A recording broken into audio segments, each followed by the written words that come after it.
Good evening. Welcome, everybody. It's good to see each and every one of you. At this time, Madam Manager, is there anything that you would like to say before we begin? No, sir.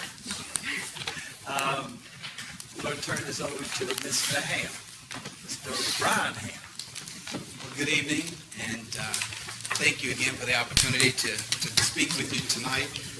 We have a couple of things, I think, on the agenda to cover, and we were excited to be here today to go through, to begin to develop a federal agenda for the county. We appreciate you actually hiring us to work with you and your staff to do that. And one of the ways that when that process begins, we need to first come out, sit down, and listen to some of the issues and initiatives and ideas that you and your staff have in terms of, priorities. So we've seen some of the strategic things that you want to do. But also, we need to learn more about what's really at the top of your list and things that you want us to advocate for in Washington, D.C. So today, to begin that process, which was a kickoff today, we met with a number of departments, and we, of course, introduced ourselves, let them know why we were here to do this, what the purpose of those meetings were. And from that, we were able to meet and listen to them. We took plenty of notes that we've yet to go through. We'll go back and go through all of that and sort of pick out the highlights of that, which we will share back again with staff and with you. And the other piece to this, too, also, is to hear directly from you what's important for you. You're going to be a critical part of that agenda that we plan to put together. And this is sort of the model that we go through with our clients. Initially, let's sit down, let's talk about what's important, where we need to go, and then how do we get there. So that's the next piece of this. So what'll happen, we will end up going back, Leslie, Deborah, and myself, and sort of going through the different notes that we've taken, and we'll work up, work on a draft document that we'll bring back to staff and bring back for your approval, because a federal agenda is a document that needs to, it should have your approval on your stamp of approval. So when we take it up to Capitol Hill, these are the things that the Board of Commissioners have voted on. They've sanctioned these things as being their priorities. So those are the things that we'll do. We had, interesting conversations along a number of different things of interest that folks, that they brought to us. But again, we want to balance that in hearing from you tonight. So we'll be all ears on that piece of it. And I'll turn it over to Leslie, because there's a process that begins once we leave here. And beyond once we leave here, other things that will be coming down the pipe in the future. Leslie. Thanks, Ron. So, as Ron said, we'll go through the process. It will come back to the board for approval. It serves a couple of purposes. One of those purposes is it's our marching orders. So it's a way for you to gauge our success, what we're working on. So when we're reporting back, we go down the federal agenda and tell you what developments, how we move the needle, that sort of thing. It's also a way to sort of help the congressional delegation, because it's approved by the board. They know that if they support these items, that they're not going to step on any toes by any individual board member doing this versus that. They know that it's been approved so that they keep the peace amongst everyone. But also so that, especially when you start talking about going in and asking for projects and funding for projects, you'll have community folks that will go in and say, we want to do such and such and look for congressional support. And they'll say, the Board of County Commissioners is behind us. They're going to provide the match. They're going to do this. And so one of the things they know from working with us through the years is, that they're used to this format that we use. They can look at that and say, well, if it's not on this list, I'm going to go ask before I make any movement.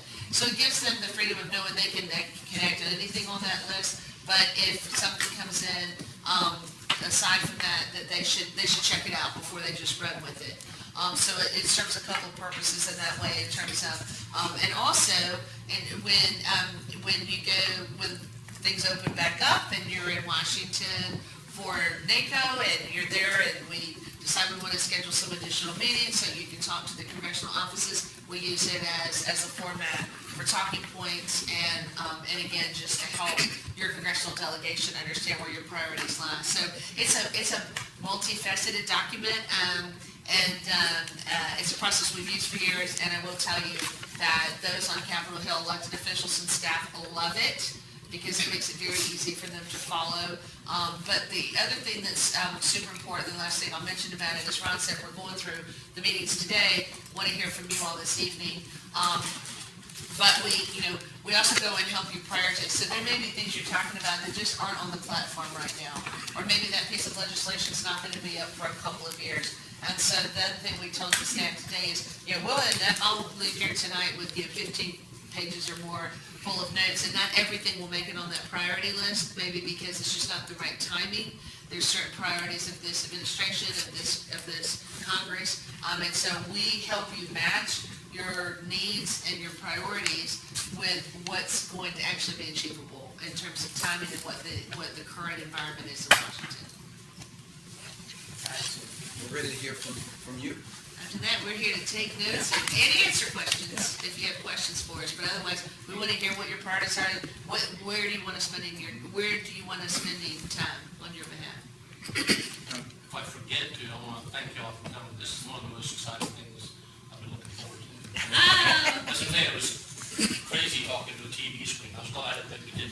See that we really exist, right? And if I forget to at the end, thanks for coming. I'd like to get cards from everybody if I can. I have one of those little card decks. Okay. I'm not quite into the computer age yet. Okay, are there any comments or questions for our lobbyists? Mr. Chair, I tell you, I was privileged enough to be here for the earlier meeting, and I'm really, I didn't know much about you. I knew about Leslie and Denver a little bit, but I think we got a good team. I think they got a finger on the pulse of what's going on, and they're going to be a great asset for us. Personally, for me, I think infrastructure is a big thing that we've got to address in our community, and I think they understand some of our needs for that, not only broadband, water, and sewer, and anything we can do to make this a more livable area. And if COVID has taught us anything, the world's a much smaller place. And you can have meetings with somebody in Europe at the same time that you can have meetings with somebody right down the hall. So I'm real excited about what they are, and I appreciate you allowing me to be on this committee, and I just want to make sure that we're moving forward as a team, and if anybody has any real priorities that they'd like to do, that we address them from the committee level to the commission level. So thank you, Mr. Chairman. Thank you, Commissioner King.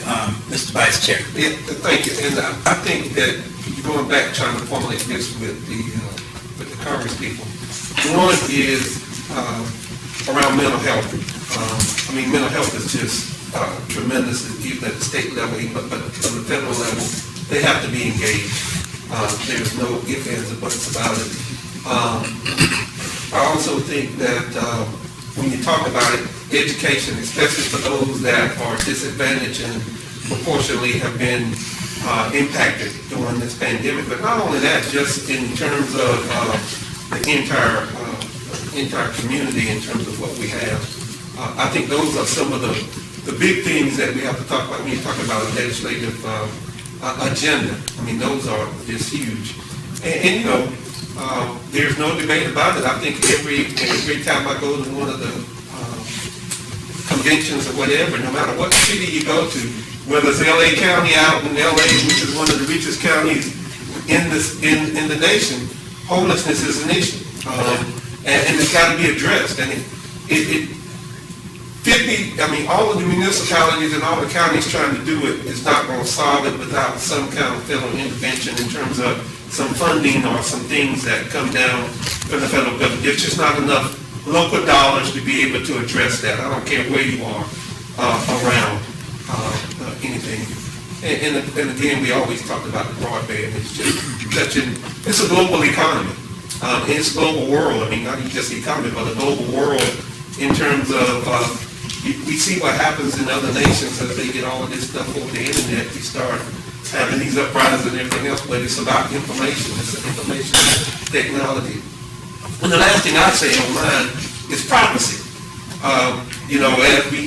As we get into this electronic age, I think there has to be some privacy concerns, and the Facebooks and the Twitters of the world using everybody's information any which way they want to. There has to be, the FCC and all of those will have to do something with the privacy issue. Those would be mine. Thank you, Mr. Chair. Thank you, Mr. Vice Chair. Anyone else? Yes. Yeah, Commissioner. and I wish they were glamorous sounding, but again, county water is almost like a basic thing now, especially with the country growing.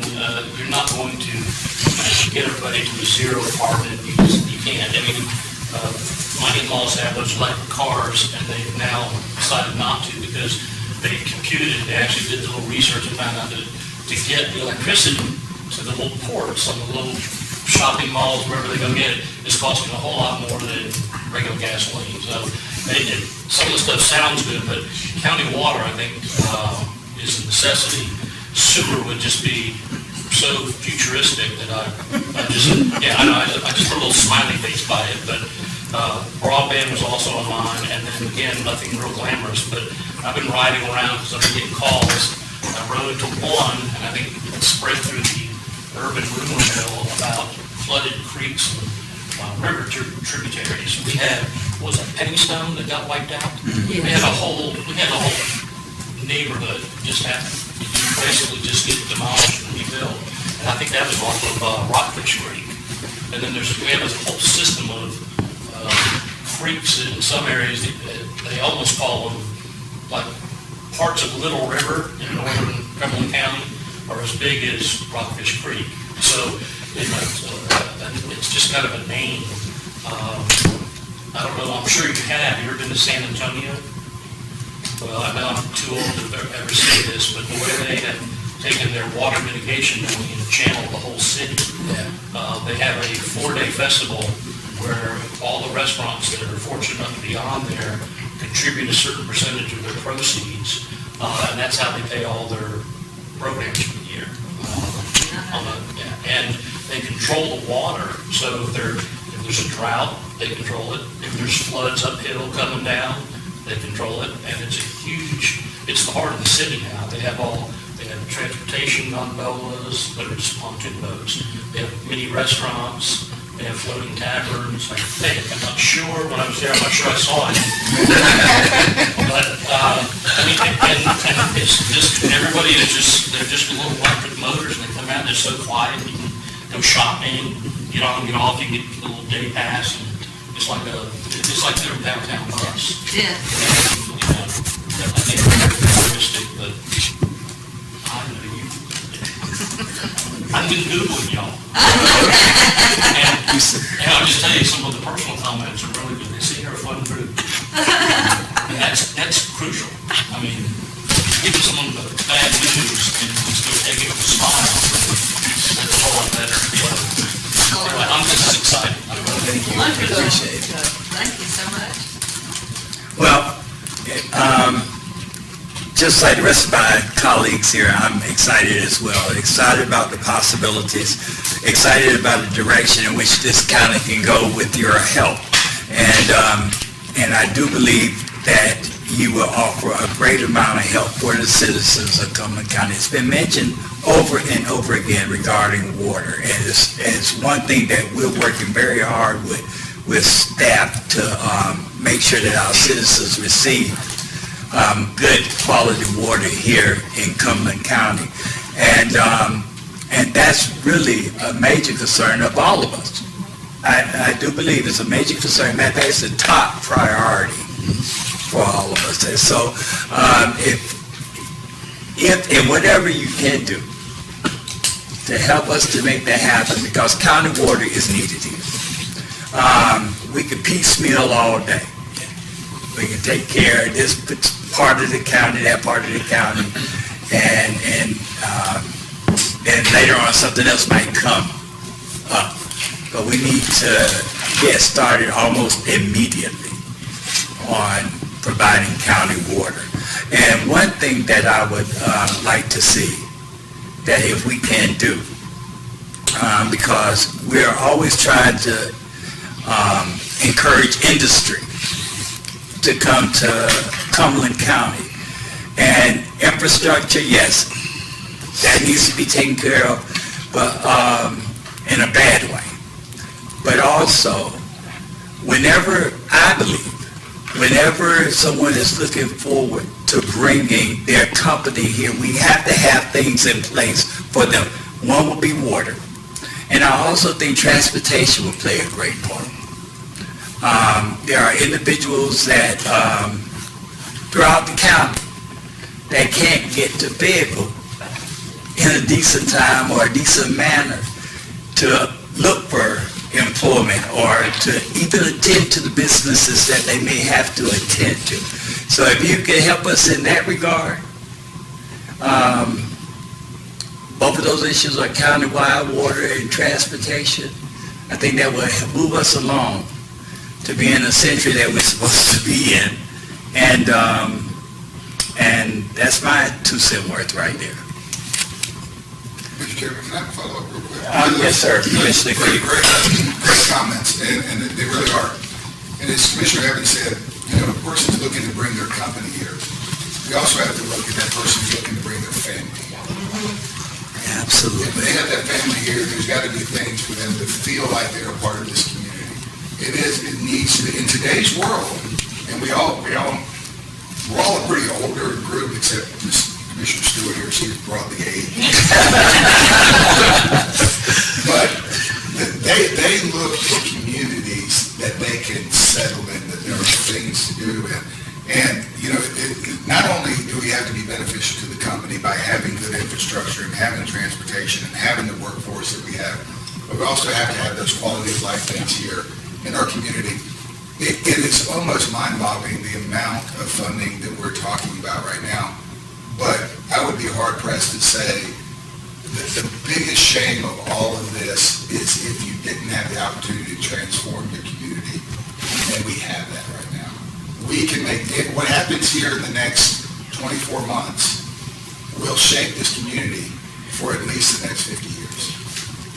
So, 100% behind you, Mr. Chair, on that, and I just think they're all good programs. Commissioner Booth. Thank you, sir. I have one more that just came to my head. I don't know why, I was talking about water. Every 2 years or so, we get the rumor that the Army Corps of Engineers is going to tear down and close all the dams on the East River. And the rumor is that it's going to eventually jet back and it's going to be deep enough for them to run paddle boats from Wilmington to here back. And the other thing is there's so much silt that as soon as they tear the dams down, we'll get a building of paddling. So it's, the rumor mills are out there either way. The dams are old, but they're still there, they're still operable. And it's a great crowd, great staff that call ahead, they'll get down there and meet you and let you through and show you the fish walkers, the fish, what do they call those, fish trails or something where, so the migration of the fish can get upstream and everything. But it just, whoever is in charge of that or something, if we could get whatever this year's rumor is, that we'll at least have the dams for another year or so. I don't know who flips that switch, but the rumors are starting back up again about how they're just gonna go ahead and tear it down because nobody's taking pleasure boats up and down the river anymore, and, they use the dams where you catch the big catfish. So, I don't know whether they're gonna keep her or silk, but we'll find out right now. I'm going to have to give you the lead on that. Inflation control. Are there any more comments or questions? Yes, sir. I'll just say, looking at your list, these are all things that are timely. You're in the right time at the right place. Right place at the right time. It's a long day. But I think, even getting back to the things that Commissioner Adams was talking about, of course, Commissioner Keefe on the infrastructure, but a lot of these, the president's budget will be out on the 28th. So we'll see it again, not a binding document, but to me, it talks about where your heart is at the end of where your priorities are. And I can tell you, I expect to see the homeless funding increase quite a bit. Education, there's going to be more money for that. That's just what I've seen on some of the skinny, as they call it, skinny budgets. So that's one that you put out. Broadband will continue to be there too. And then, of course, the sewer water stuff should be. So I think all those things will likely be plussed up. And I think they're not under, he was under some budget constraints. The other presidents, previous presidents, that President Biden isn't under. So I think you'll see that, because they really want to deal with people on this, so the social equity and killing some of these disparities. So I think we'll see those things now, and that'll have to go up to the hill, and they'll have appropriation, they have to fight it out. But I do think, no matter what happens, these are going to be places of focus, not just this year. These are going to be long-term areas of focus.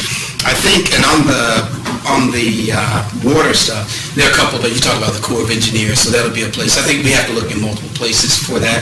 You do have your ARP monies, so we've already said we weren't going to spend it for you, but I think that is a place you really want to look at on the water sewer side, the state as well. But then EPA also has low-interest loan program, so there are a bunch of things you could combine to really create that countywide water system and to do other things in the water sewer area. Corps of Engineers, I have to learn more about that. I know we've had some discussions about these dams, but that may be something that you would deal with in the Water Resources Development Act, or language that we might need to get into energy and water spending bill, if there's something we want to try to do on that. And of course, working with the Corps, which can be challenging, but I've had a lot of experience of working with the Corps, so that's something I think we'll need to do as well too.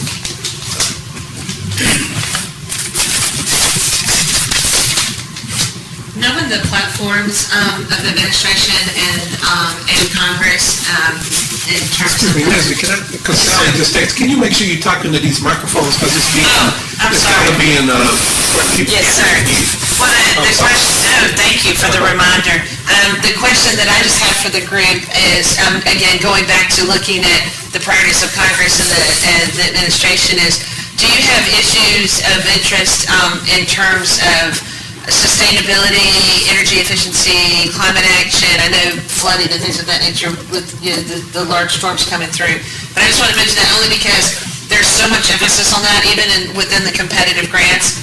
They are revising existing competitive grants to include social and racial equity and climate action.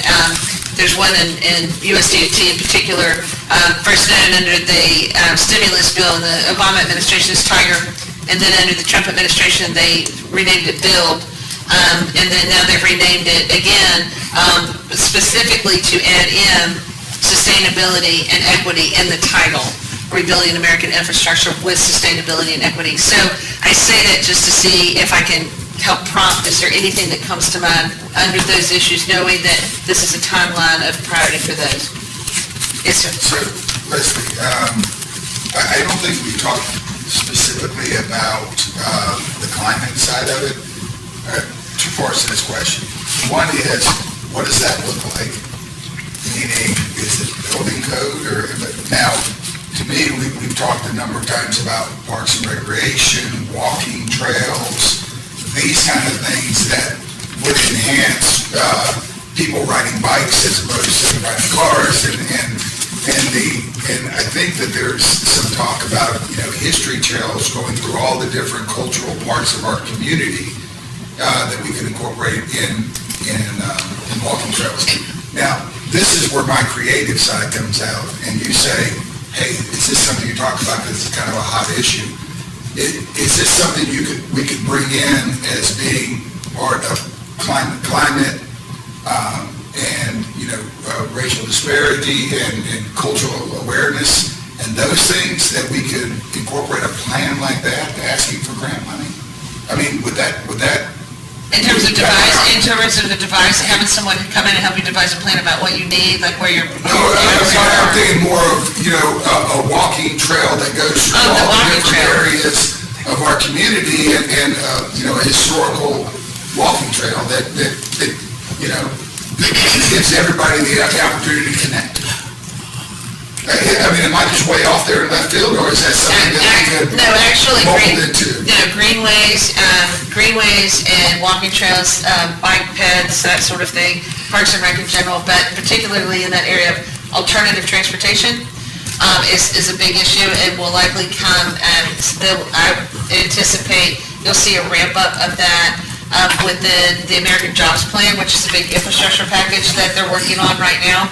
Sort of the next installment, you have the American Rescue Plan, then the American Jobs Plan, and then they'd like eventually to get to the American Families Plan. So they have kind of 3 installments. And the infrastructure package, and there's no telling what size that might be, but the thing that you're talking about there with greenways fits well within that.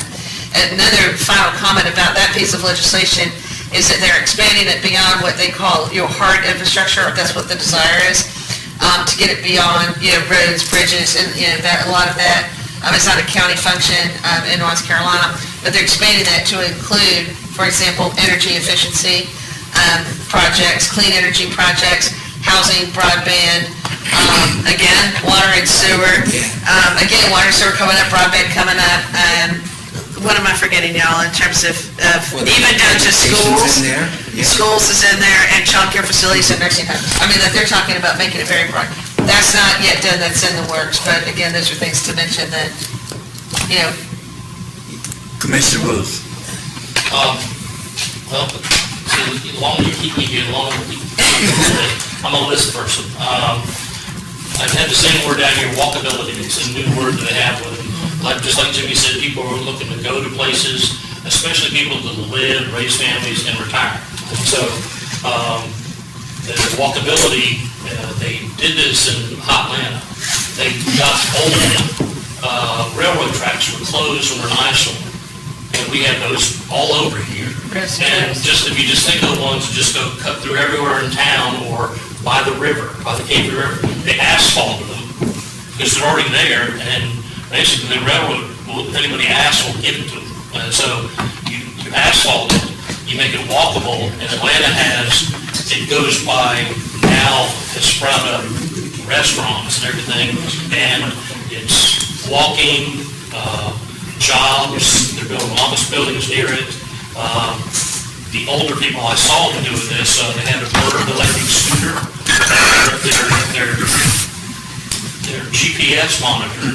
You get on it and it builds your card, and you get off, and it registers that you've gotten off of it, you haven't stolen it, and then someone else coming the other way can get that. But I saw a couple of them going by me on this do my morning run. And so then as far as replacing, it also would help us reduce dependence on any oil or electricity and stuff. And also, everyone's always talking about the carbon space and the carbon footprint and replacing it. We have a wonderful, what does Lisa run? What's it called? Cooperative extension. Cooperative extension. And we could get in conjunction with the education system, have more than one Arbor Day. Kids could go get trees and plant them along their baseball field that was just built for, or a park somewhere nearby. Bring the kids in, give them little shovels, help them and everything like that, and put trees in, and then all of them are replacing their own little carbon footprint for the day. And I bet at the end of the school year with 50,000 kids, we could get seniors to do 2, the elementary people do 1, we could do over 50,000 trees every year, somewhere if I'm correct. And that's not a bad thing.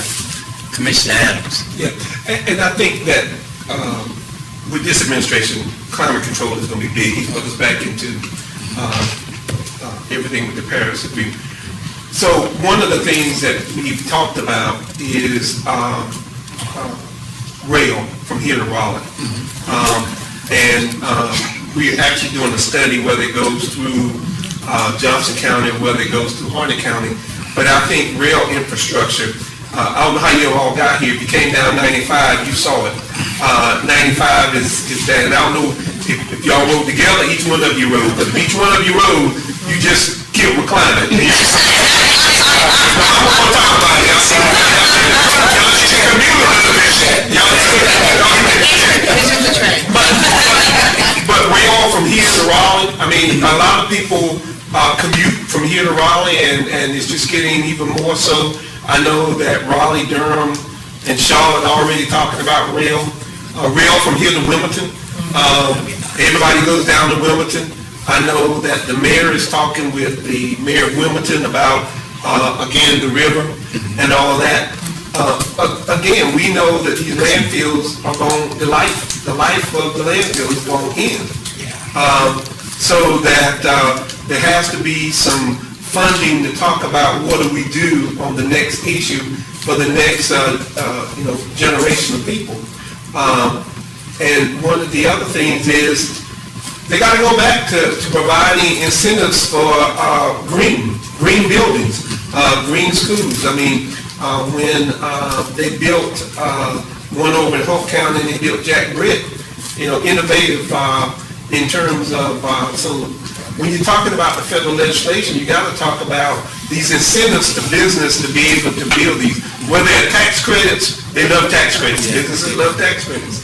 Whether they become tax credits or not, that's the only thing that's going to take these cars and stuff off of the highways, as long as we're driving. And I think the chairman was talking about it in transportation around here.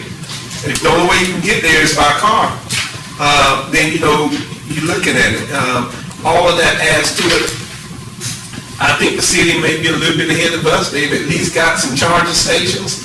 We need charging stations. I think that needs to be built out nationwide in terms of these charging stations and incentives for people to be able to buy. And I think that's where Commissioner Bruce was talking about, to be able to buy these cars, electric cars or the hybrids. Those are the things, and you incentivize that from the national level. You can't do that on the local level. You probably can, but we ain't got enough money to be able to do that. So it's got to be incentivized nationwide from the national level. And again, we've got to stay in the Paris Agreement. We've got to, cut back on these emissions that we have. Yes, thank you, Commissioner Adams. Thank you so much. It just amazes me. I mean, I'm happy about the windfall of money we got coming. I'm happy about the things that we're talking about doing. But there are some items that we are speaking of, and I can't wait till we have the opportunity to, Commissioner Keith and whomever else is going to go with him to listen to what the citizens want. We could talk about the rail, we could talk about the hybrid cars, we could talk about all that, and we can compare ourselves to Raleigh and Durham. That we are not. They have countywide water, they have countywide transportation, they have all of that. But they were asking about the legislation. Okay, but that's why I'm saying. Not necessarily for our local money. Okay, We're not talking about. well, wherever the money is coming from, I'm just saying that we need to think about these issues as well. And I think that we will get a better idea on how we would want to spend this money, or how we should spend this money when we listen to the citizens and go on this tour of Cumberland County and talk to our citizens. We have great wish lists, but we also know, as we stated before, we need the water, we need that, we need countywide transportation, and our infrastructure needs to be better. Okay, and maybe I'm wrong. Wherever the money is coming from, maybe I'm speaking out of place, but I know I'm speaking on behalf of a lot of citizens that have been going without for years. And we just gotta do better. We just gotta do better, because I know sitting at home, living in Linden, where water is all on their properties, and they're walking into a church that the grounds are full of water.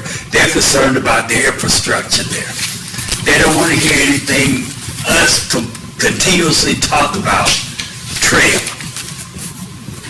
about cars that can be supplied by electricity or whatever.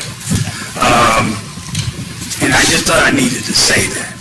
I just thought I needed to say that. And we have to keep in mind the citizens that we represent and what they want to see to make this a better county for us. And all of that stuff is fine. All that stuff is fine. From the parks, all that, we need that. We talked about trying to entice individuals to come to Cumberland County, and all that is needed. But first and foremost, we got to think about our citizens. Now, anybody else?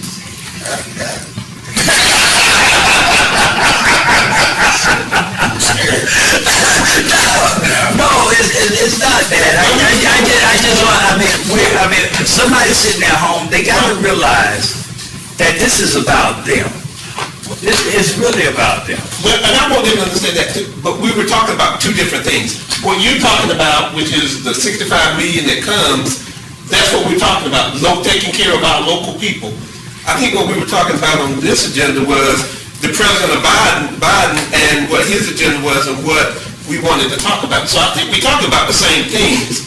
It's just that one was, when we talking about the real and all of that, was what the nation was looking at.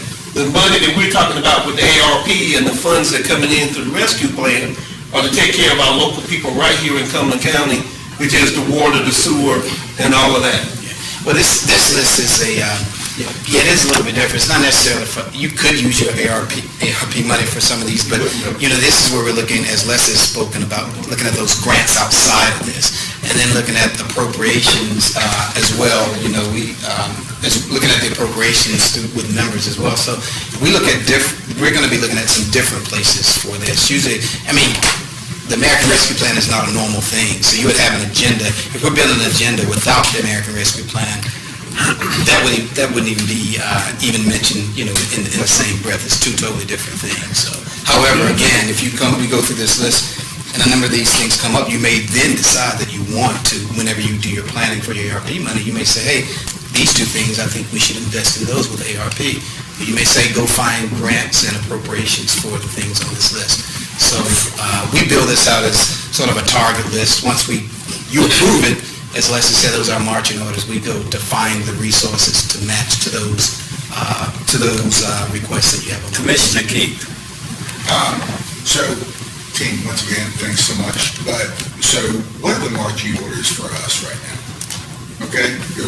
What's your expectation for us in the next 30, 60, 90 days for us to get to you on tell us what your expectation is? In terms of this process, the federal. We're like we're going through the Sears catalog, we want everything. Right. Okay? You get a wish. Everybody's got it, and, all of us are individuals, to include, you met with a lot of department heads today. That's right. Yes, Right? So, yes. we don't even know what happened in that department head meeting. So, we're gonna have to rely on staff to say, okay, well, we gotta put together a bit of a package. There's gotta be a conduit, a portal, a bridge between our two organizations.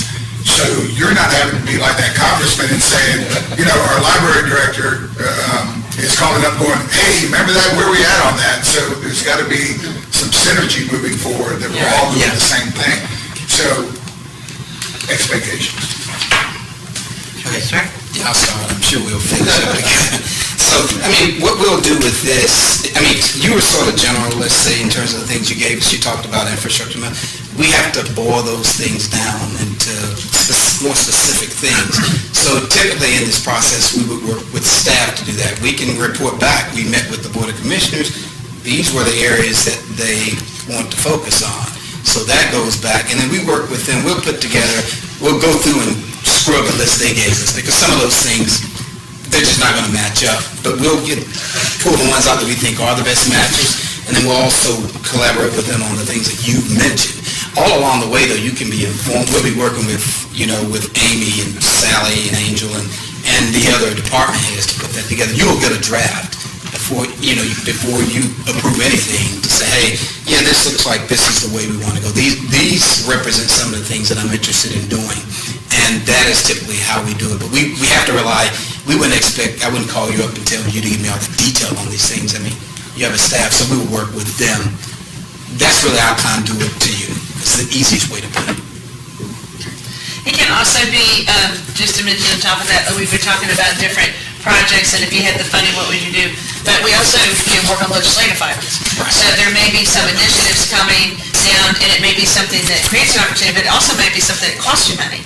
So there may be a regulation in place, there may be a ruling that's coming out of, an agency, and you're like, well, if they do that, that's going to cost a lot of money unnecessarily. So it's projects, it's legislation, it's regulation, it's really anything. And again, as you were saying, Commissioner Keith, you've got several areas of funding. You got your ARP money, you've got your direct allocation, and all those grants that that come in addition to your direct allocation. We'll be using a lot of these lists to look at those other grant categories that are available through the American Rescue Plan. And then You've also got, on top of that, your regular FY21 appropriation cycle that has a whole bunch of grants that we're currently looking through to find resources for you. At the same time, they'll be working through appropriations for FY22. And so we'll have an opportunity to influence, say, well, that's great, but if you had a carve out for this category, knowing that would be a particular help to the county. So this is where we're looking all across every federal opportunity to see whatever we can find that either creates an opportunity, brings you resources, or saves you money. And just making sure that your voice is heard with the congressional delegation on the specifics. And like Ron said, we'll work with the directors and the staff to get the details we need to provide to the delegation. But, you know, I mean, we meet with White House Intergovernmental all the time. We're always relaying information to them. A lot of times it's even, you know, putting things in front of the national organizations. It's putting things with the agency. Ron sat down the other day with intergovernmental from another agency. He's got friends at, you know, Department of Justice. So we take all of this information, we put it in what we think is the best plan for this fiscal year, and we do use it as a fiscal year, a federal government fiscal year, but then we keep these lists on hand for anything else that may come up. As I told folks before, when we were developing federal agendas a year ago, a little bit more than a year ago, because a lot of times we do this in the fall, by the time we finish all our federal agendas, there's not a single one of my agendas from last year that had the word COVID in it. Not a single one. It didn't come up yet. We were developing and approving them in December of 2019, and so COVID came a couple months later, and I had this, you know, so we had to adjust all of our advocacy strategies to start talking about revenue replacement and flexibility and all of these things that we needed from COVID. But the truth is I had all these agendas and none of them said COVID. And so new things will come up, and it is a fluid document in that regard. But in terms of what we need from you, it's just, this is not really a one-shot deal. We just wanted to bring to your attention the process we've been going through. And a couple of days from now, you may see something come across your desk from any one of the national organizations, or just your own line of work, or just you think of it, like I do sometimes at 3 o'clock in the morning, I get it right down. And you go, oh, and we need the lobbyists to work on that. That's what we need the lobbyists to work on. Anything with a federal nexus, like Ron said, then it comes into that format, nice little, you know, chart, easy to follow, broken down into different segments: quality of life, public infrastructure, public safety, and then you all have an opportunity to vote on it. So other than any other feedback you want to give us, there's no real task you have to do at this point. And then, you know, eventually we'll have you making phone calls. We may say, I need you to call so-and-so and push for this issue. So there's a lot more coming, but we got to get the document. I will say one thing on that, though. We have talked with Amy and Sally about a timeline by which we will return a draft document. So we are on a timeline. Actually, it's an accelerated timeline, but we can get the job done. And should we reasonably expect quarterly reports, whether they be remote or from your, what is traditional? Right now, Nothing's traditional right now with all this. That's right. But we, I mean, there's several ways we communicate with clients. One is that we talk with Sally and Angel every other week. So they get updates there, in which we can end up giving you something based on our conversations with them. Yet we can do reports, but typically, I also like the discussion parts of it, because if you just do a written report, we're not really getting feedback. When we talk to each other, we know these are deadlines, these are things that are on the table. Let's have an action plan. Let's advance those things. So it's actually, and I do this with we do this with most of our other clients too. We like to talk with you and have dialogue and take action from there. So that's been the standard that we've used, but we'll do anything that you want us to do along those lines. At the absolute minimum, there's always a year-end report where we come in and say, here's the things you asked us to work on, and here's the outcome, and here's some of the ways that we work to move the needle. And that's part of the process also, to talk about, not so much between the first session and the second session of Congress. There's usually not a whole lot of changes, but particularly when you get to like a midterm election or a presidential election and there's a lot of shifting, we also use those year-end report opportunities to get feedback about and to discuss with you what changes we want to make going forward. There won't usually be a lot of changes, but we're working on right now, given the timing of it. This will really carry over well into the second half of this Congress. But at the end of the day, what it comes down to, it's really up to all of you. The nice thing about Ron owning the company is you just tell him what you want, and then he tells us what to do, and we listen. So whatever you guys... Tell each other what. He's the boss, don't let him kid you. So whatever you guys decide you want in terms of reporting, that's what we can structure it as. We just want to make sure we get it concise. Right? Yes, sir. Even today, we had some discussion about what's important between commissioners. And again, we don't even know what the department heads get, but we want to make sure that you understand collective goals. Thank you. Thank you.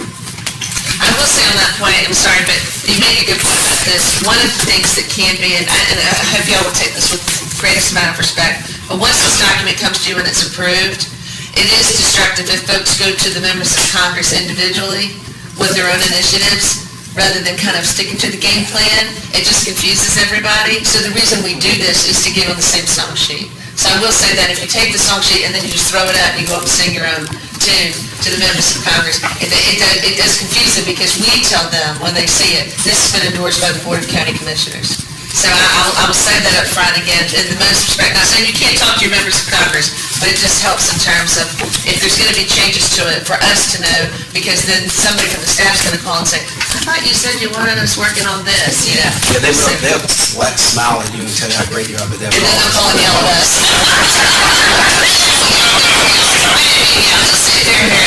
They'll say it very nicely. That's not fair. So I know we're sort of getting into the hour here, but we did have a brief update on the American Rescue Plan. We did do, pretty much an extensive review of that earlier with the working committee, but I think there were a couple of things we wanted to talk about tonight were key dates revolving around that process, and then Lessa will talk about the importance of being organized. So, right now, we're at July 16th is really the next milestone, and that's the deadline to comment on the interim final rule. So basically, the rule that they put out, that everyone said guidance, that's interim.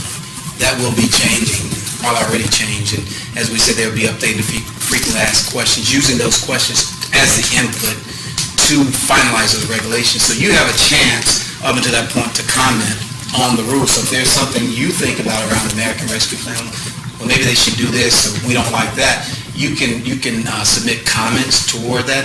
It doesn't have to be, and as a matter of fact, they made the point, Treasurer, last week to say, make it concise. It doesn't have to be long. Just get to the point of what you would like for them to do. So again, July 16th, and we have the slides we're leaving behind so that they can share with you. The others on August 31st, there's an interim, your first interim report to the U.S. Treasury on your performance. We did talk about that a little bit. They just said you have to give an interim report, I think, of expenses or something like that. It's very, very, very, very broad. It's not very detailed. I mean, I'm not seeing even the format that you would set that up in, but we did take a note that we'll try to find out more so that you know exactly what you need to report to them. And then there's also a performance report due on August 31st as well. I think counties above 250,000 population would submit then. And then you have another report on Halloween. And that's the quarterly report. It's quarterly project and expenditure report. So again, and that's all counties have to submit that. So hopefully we'll know more about how you set that up, how they want to receive it, and the process for that. And then, there are two major dates left on this. December 31st, 2024, is we have to obligate the funds. Not expend them, obligate the funds, ARP funds. And then by December 31st, 2026, you would have to have you will have expended those funds. So the bottom line out of all this is you don't have to rush out and spend the money today.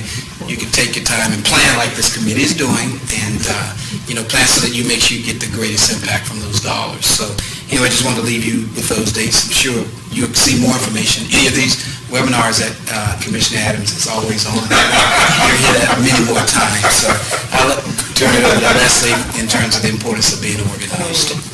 So first things first, to build on what Ron said, again, they're taking public comment period through Treasury is through July 16th.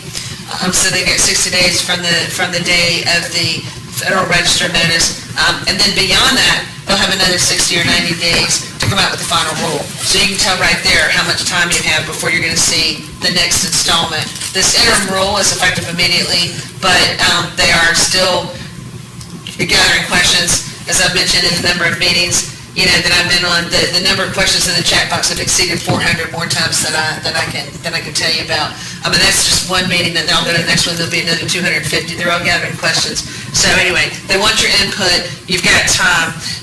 Other things in terms of getting organized, your staff have already done a number of things by having your documents in order ahead of time, getting it into the portal, and getting your money delivered, and way ahead of schedule. So kudos to them for having everything done and not having to backtrack and figure out, how do we get there.